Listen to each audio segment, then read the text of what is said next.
Adamzat bu dünýäni azap bilen geçersiň. Agy garany özüň saýlap teçersiň. Wah, günüň dolsa bu dünýeden ötersiň. Ýagşylyk et, diňe sowabyň alar. Diňe seniň eden sowabyň alar.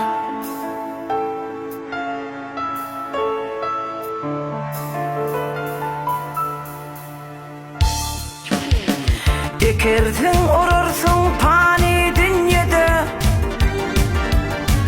edeniň öz eňiniň bilen çekersiň.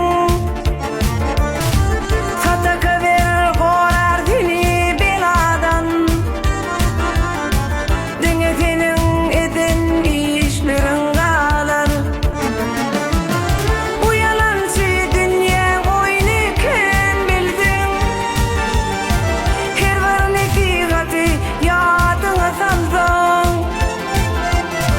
Ýaşadyň üçün 5 gün dünýede, diňe seniň eden sowabyň galar. Atazap elegap aýdylandyrdy, oğulgyzyň seniň süýçi dowamyň. Yamanlygy ýokdur hiç bir eleniň, işiň şoňlar alsaň kemen dowasyn.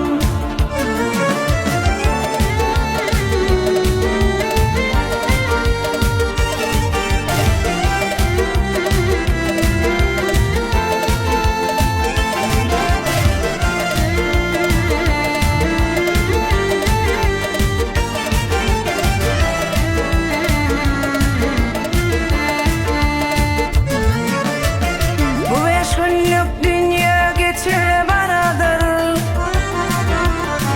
özü gowsun etsin ol tek yaradan. Yetimiň yetiriň başyny sypa, diňe seniň kazanan öz adyň galar. Biz yetim oğlumy alsa gyýdyma,